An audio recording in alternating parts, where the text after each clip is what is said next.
What's the least I can believe and still be a Christian? Part 1, Chapter 3. True Christians can't believe in evolution.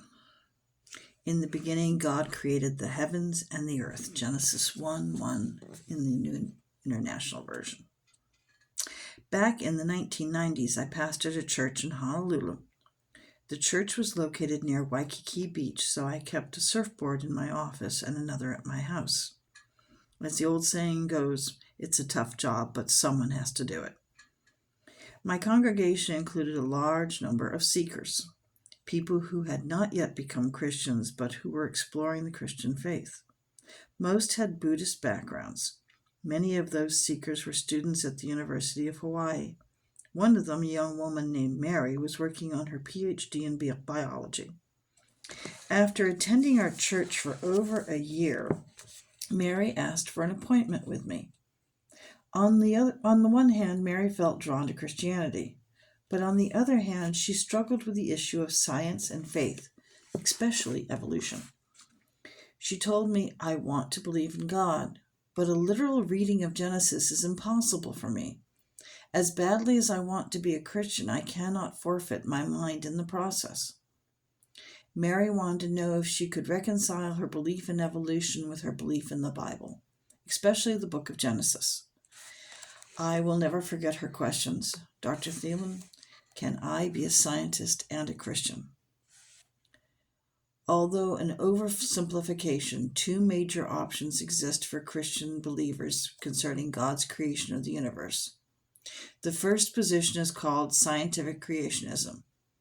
This view, held by many conservative Christians, insists on an extremely literal reading of Genesis 1 and 2 to explain the details of creation.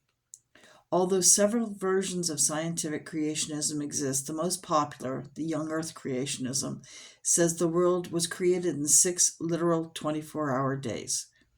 Based on biblical genealogies, it argues that the world is less than 10,000 years old. It claims that Adam and Eve were actual historical figures, not descendants of other creatures.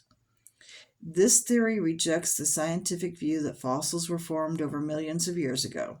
Instead, it claims that fossils were created in just a few weeks by the worldwide flood described in Genesis 6 through 9.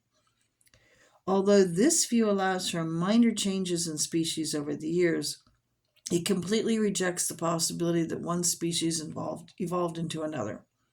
In a nutshell, scientific creationism argues that evolution is a myth, a lie, and an enemy of faith. Many sincere, well-meaning, God-fearing people affirm scientific creationism, and I respect these people. However, this position has major problems. First, it has scientific problems. It denies virtually every branch of modern science, including physics, chemistry, cosmology, geology, anthropology, genetics, and biology. From a scientific perspective, creation science is seriously flawed. Not only does this literalist approach have scientific problems, it also has biblical problems. Contrary to what this view teaches, the Bible is not a science book. Scripture was written in a pre-scientific age. The book of Genesis was never written to give us a scientific explanation of creation. It is not a book of astronomy, geology, and biology. Genesis is not interested in protons, DNA structure, radioactive decay, and geological strata. Genesis doesn't try to teach us how God created, but that God created. In fact, Genesis has 2 completely different creation stories, one in Genesis 1:1 to 2:3, and another in Genesis 2:4 to 25. The 2 accounts don't agree with each other and cannot be reconciled. For example, in the first account, man and women are created last, but in the second account, the man is created first. So what's the deal? The deal is that the Bible cares little about science and very much about theology.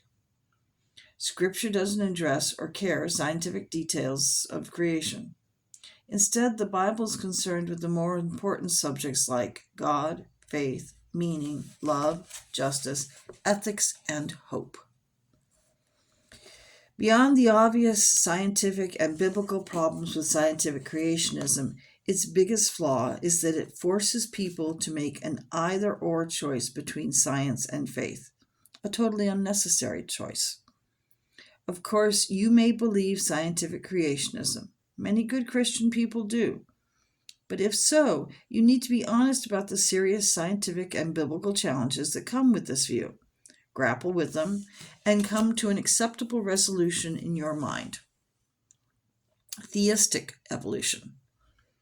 A second, more promising Christian position concerning creation is called theistic evolution. Theistic evolution affirms, along with science, that the universe was created through some kind of evolutionary process. However, unlike atheism, this view believes that God directed that process. This position claims that God created the universe but did so through the process of evolution. Theistic evolution is the overwhelming position of scientists who are also believers. A good example of this view can be found in an excellent book by Francis Collins, The Language of God, A Scientist Presents Evidence for Belief. Theistic evolution was the position of the late Pope John Paul II and is taught by the Roman Catholic Church. It's also the position of most mainline Christians. Theistic evolution provides a satisfying synthesis of science and faith that makes sense for millions of Christian believers. Years ago, a conservative pastor asked me, "Do you believe in creationism or do you believe in evolution?" "Yes," I said.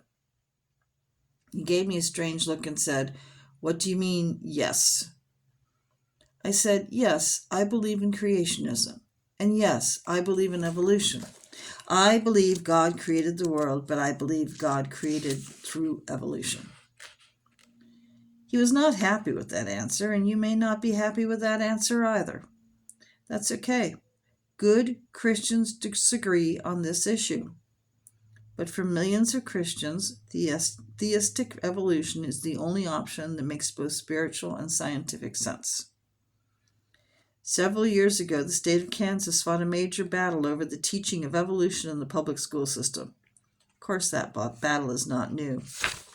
Way back in 1925, evolution was hotly debated in the Tennessee courtroom. A public school teacher named John Scopes was put on trial for violating a state law against teaching evolution in public school.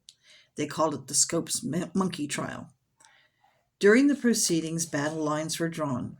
No middle ground existed. You either believed in godless atheistic evolution, or else you believed in God, Christianity, and the Bible. Hollywood made a movie about the trial, which became a classic, called Inherit the Wind, starring Spencer Tracy and Gene Kelly.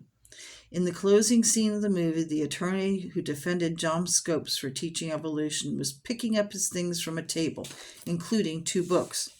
The first book was The Origin of the Species by Charles Darwin, which first laid out the theory of evolution. The second book was the Bible. The attorney picked up Darwin's Origin of the Species and then set it down. Then he picked up the Bible and set it down. Back and forth he went, holding one book then the other. Which to choose, biology or Genesis, reason or faith, science or spirit? Finally, the attorney picked up both books, Darwin's Origin of the Species and the Bible, and tucked them under his arm and walked out of the courtroom. And so Mary, the young biology PhD student, asked, "Can I be a scientist and a Christian?" The answer is yes, 1,000 times yes. Bottom line, science and faith are fully compatible, and theistic evolution is a perfectly acceptable Christian belief. The note for Chapter 3 is that Francis Collins' The Language of God, A Scientist Presents Evidence for Belief, was published in New York by the Free Press in 2006. Thus ends Chapter 3.